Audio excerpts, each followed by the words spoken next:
What's going on, guys, and welcome back to another video, and welcome to your daily news report for Monday, June 6th. So there's a lot of stuff happening right now, and a lot of stuff that we're seeing is not great, but the United States is going to be making some changes. Now, what are these changes going to be? Well, that is what we don't really know. What I can tell you is we're going to see changes for climate. We're going to see changes for gun control. We're going to see changes from pretty much the wealthy and what they are doing. So I will keep you up to date on everything that is going on. All I ask is if you can spend 2 seconds, go ahead and hit that like button, and let's get right down to it. So here's what we know. If you look at everything that is going on in the United States right now, you can see that there's changes coming everywhere, right? We're going to see changes for gun regulations. But as to how many, how far are Democrats trying to go or attempting to go, that remains to be seen, because again, got to keep in mind, there's people running for office. There's people running for re-election. And so in an election year, it's going to be tough to get things done. We're also going to see changes to everyday spending as a result of inflation. And again, this Friday is the new CPI report. So keep that in mind. As we see everyday prices go up on food and gas and rent and everything in between, it's going to be more and more excessive.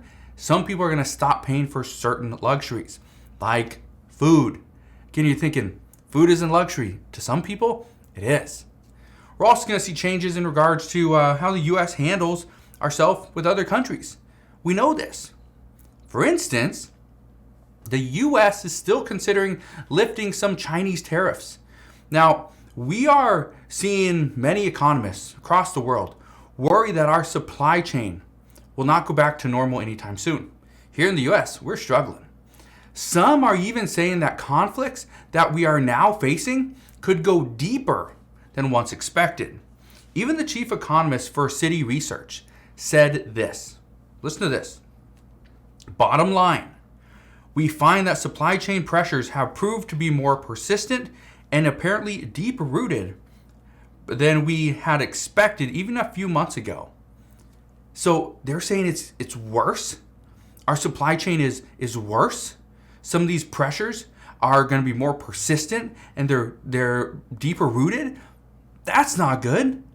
And then they go on to say, and the Russia-Ukraine conflict seems to be further amplifying the stresses, giving these realities any hopes of near-term improvement in supply chain conditions have been shattered. Shattered. Near-term improvements are shattered? That's not what we want to hear. Then it goes on to say, the challenges in the months ahead look to be as acute as at any time over the past 2 years. The issues that we have faced over the past 2 years, those are insane. But it's going to be just as bad? That's not what we want to hear, but that's the reality of the situation that we're in right now. And let's talk about what some of these issues are. Because we understand gas prices, we understand worker shortages, we understand that there's some wage concerns that are coming up, right? Inflation all across the board, and then we still got COVID, right? We got that pandemic. We were being told, hey, be prepared for monkeypox. Well, that's still an option. That's still out there. So one of the things that we really need to understand right now, and again, there's all these little issues, but one of the biggest issues right now that the entire world is facing is a semiconductor shortage.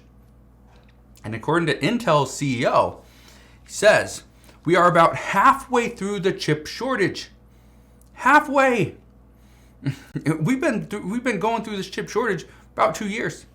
Goes in to say, my expectation now is that it persists through 2024. And the big issue that we've additionally faced over the last 6 to 9 months is equipment that goes into the fabrication plants. I've been saying this for the past 6 months as well, that yes, we need semiconductors for electronics. We need them for our washers and dryers and microwaves and all this stuff and trucks, right? We need that. But at the same time, we also need semiconductors and other parts for manufacturing. That's the big issue. If we take all of these parts and send them off to the auto industry, and so we can make these trucks. That's great. But what if we need those parts for the piece of machinery that makes those parts? What do we do then? Right? That's a big issue. And that's what Intel CEO is saying is we're only halfway through.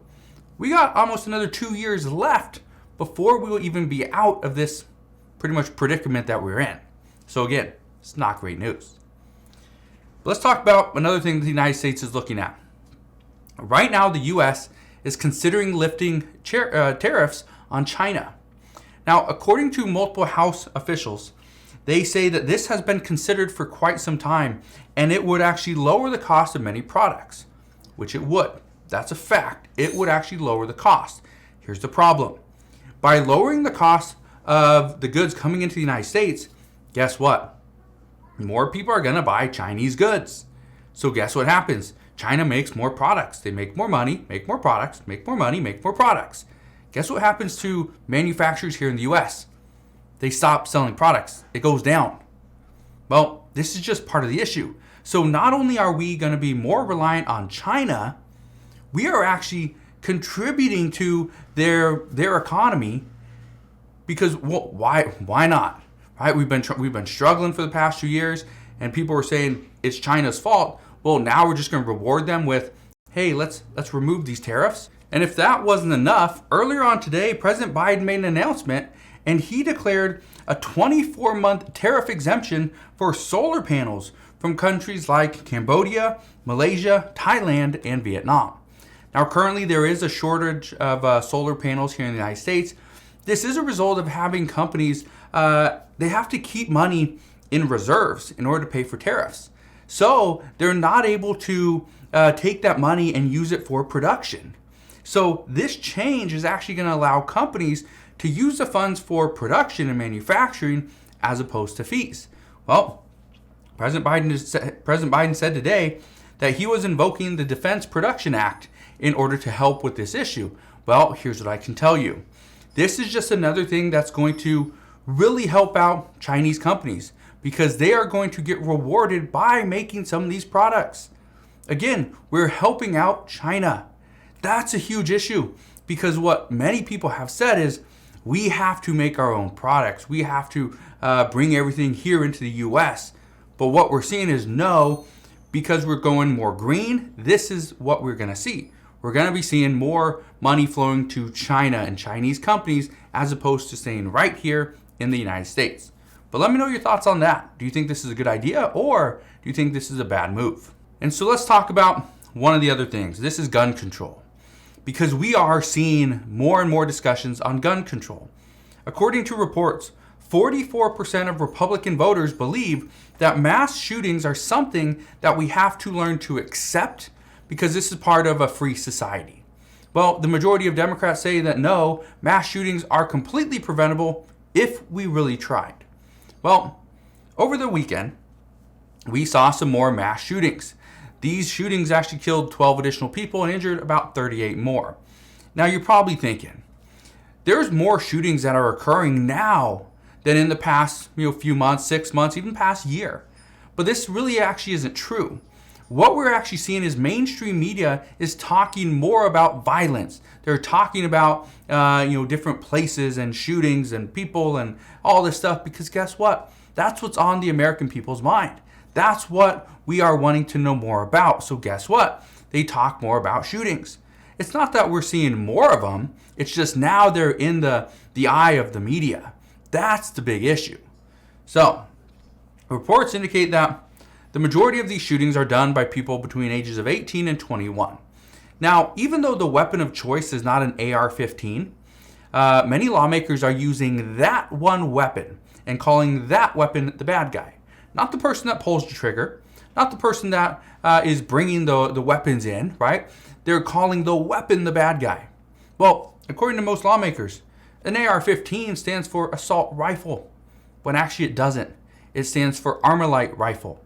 Now, I'm not going to get into names. I'm not getting into any of that, okay? That's not what's being discussed. But what is being discussed right now is how do we limit the amount of people that have these weapons? Well, one of the things that a representative is actually talking about, Representative Don Beyer, he says he wants to tax AR-15 style weapons with a 1,000% excise tax. Guess what that would do? First off, that would make people with AR-15 style weapon now, if they were to sell it, right, they get a pretty good premium for that weapon. But at the same time, guess who can't buy those weapons anymore? People that don't have much money. They just can't buy them. So one of the issues there is, you could see more theft. You could see more sales on the, kind of like a secondary market. That's what you could see. So again, this is up for discussion. There's consideration here, but the problem may be it's an election year. And an election year, we don't see a lot of changes. So again, even though this is one of the big changes that many people want to see, some say it probably will not happen. But again, let me know your thoughts down in the comment section below. Do you think this style of gun control is considered a good idea or potentially a bad idea? All right, now the last thing I want to address is something that I've been getting asked a lot, is what are you investing in? Now, I don't want to give this as financial advice, but here's what I want to tell you. Currently, sales of gold bullion is up 400% from its 5-year average ending in 2019. That's a huge jump. And it has many people wondering if they're missing out by not investing in gold. Here's what I can tell you. Right now, I still have quite a bit invested in gold because we could see gold prices spike amid the fears of runaway inflation. And it's not just here in the United States. Global economists are worried that runaway inflation, especially in Europe, is going to happen as well. Now, many investors believe that gold will at least be the safest place to store your money. Here's the reason why. Even if gold prices stay somewhat level, even drop slightly, what we are seeing is inflation is just pretty much crippling our money. It's crippling savings. If you put money in a savings account, it's doing nothing.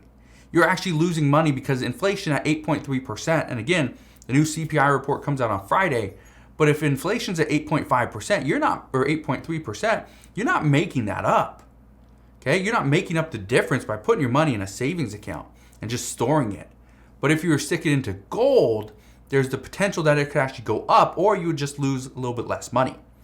Now, what we could see is gold, it could run.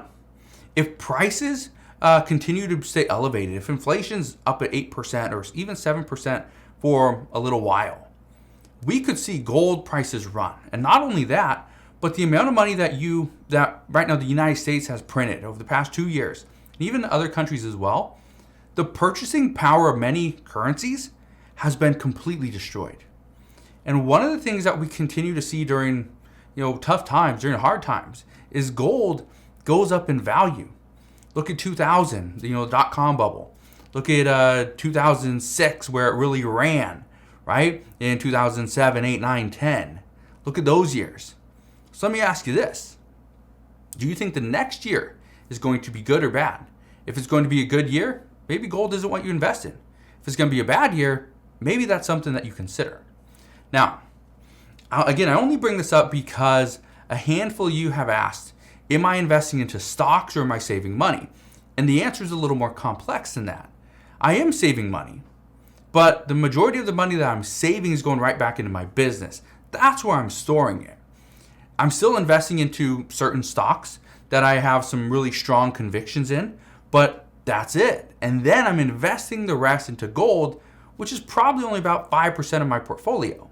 So even though I'm saying, hey, gold might be an option, I'm not going to invest heavily into it, right? And I was heavily invested into gold right before the war between Russia and Ukraine. But ever since that whole thing happened, I've kind of diversified away from gold, right? Because gold's really, it really gets bought, and it really goes up in value amid peak fear.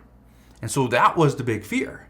So we'll see what happens moving forward. But what I can tell you is it's still a good option. Now, again, it's not financial advice, but gold is still a solid option because according to many experts, gold will not fall in value as much as if you just leave your money sitting in a bank account, because that is pretty much just eaten away by inflation. So here's what I can tell you. We are seeing these changes.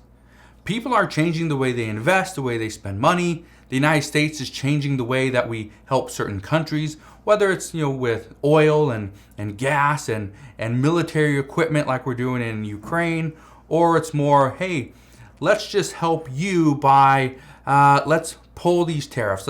Let's end these tariffs for 24 months because, well, this is going to help you. Well, it's going to help us.